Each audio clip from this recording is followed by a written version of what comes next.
2 Chronicles 34, Josiah, king of Judah. Josiah was 8 years old when he became king.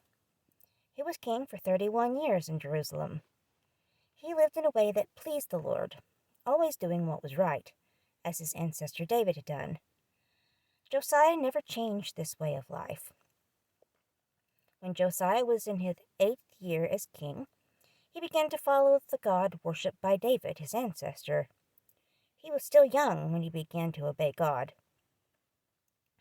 When he was in his 12th year as king, he began to destroy the high places, the Asherah poles, and idols that were carved, and idols that were made from molds from Judah and Jerusalem. As Josiah watched, the people broke down the altars for the Baal gods. Then he cut down the incense altars that stood high above the people. He broke the idols that were carved and the idols that were made from molds. He beat the idols into powder and sprinkled the powder on the graves of the people who had offered sacrifices to the Baal gods. Josiah even burned the bones of the priests who had served the Baal gods on their own altars. This is how he destroyed idols and idol worship from Judah and Jerusalem. Josiah did the same for the towns in the areas of Manasseh, Ephraim, Simeon, and all the way to Naphtali. He did the same for the ruins near all these towns. Josiah broke down the altars and the Asherah poles. He built the idols into powder. He cut down all the incense altars used for Baal worship in all the country of Israel. Then he went back to Jerusalem. When Josiah was in his 18th year as king of Judah, he sent Shapman, Maaseiah, and Joah to rebuild and repair the temple of the Lord his God. Shaphan was the son of Azaliah. Maaseiah was the city leader. Joah, who was the son of Joahaz, wrote about what happened. So Josiah commanded the temple to be repaired, so that he could make Judah and the temple clean. These men came to Hilkiah, the high priest. They gave him the money that the people gave for God's temple. The Levite doorkeepers had collected this money from the people of Manasseh, Ephraim, and from all the Israelites who were left. They also collected this money from all Judah, Benjamin, and all the people living in Jerusalem.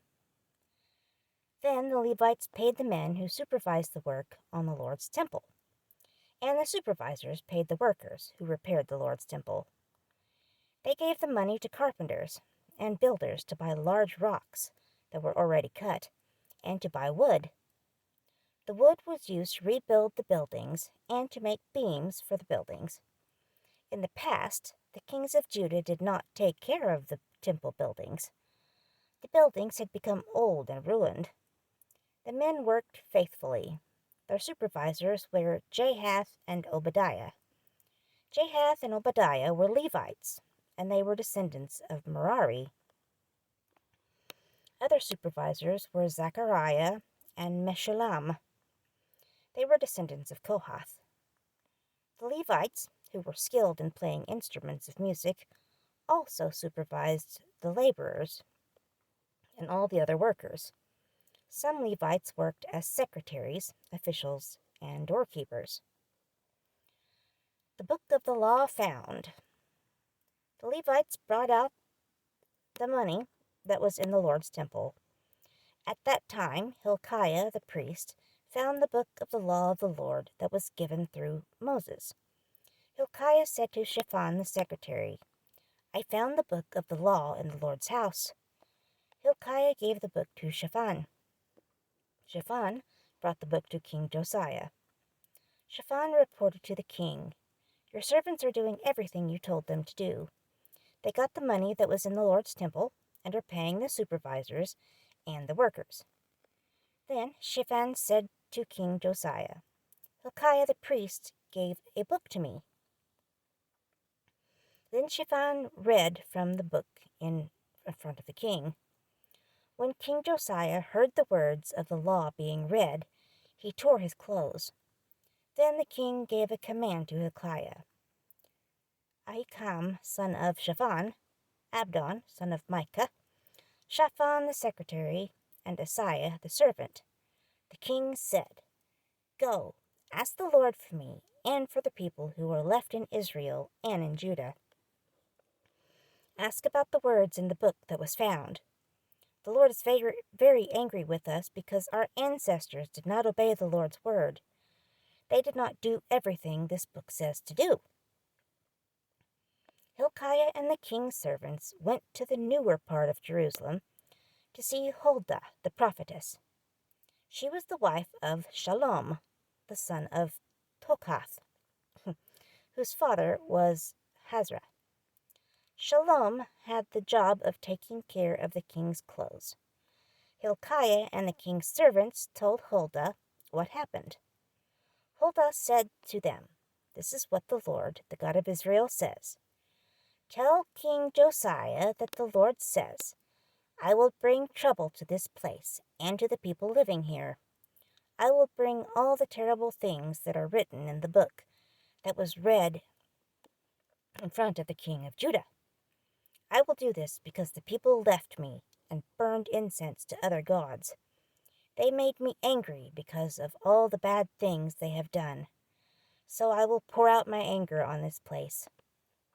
Like a hot burning fire, my anger will not be put out. Go back to King Josiah of Judah, who sent you to ask what the Lord wants. Tell him, this is what the Lord, the God of Israel, says about the words you heard being read. Josiah, when you heard my words against this city and its people, you were sorry and humbled yourself before me. You even tore your clothes to show your sorrow and cried before me. Because your heart was tender, I, the Lord, have heard you. I will take you to be with your ancestors. You will go to your grave in peace. You will not have to see any of the trouble that I will bring on this place and on the people living here." Hilkiah and the king's servants brought back this message to King Josiah. Then King Josiah called for all the elders of Judah and Jerusalem to come and meet with him. The king went up to the Lord's temple. All the people from Judah, the people living in Jerusalem, the priests, the Levites, and all the people, both important and not important, were with Josiah. He read to them all the words in the book of the agreement. That book was found in the Lord's temple.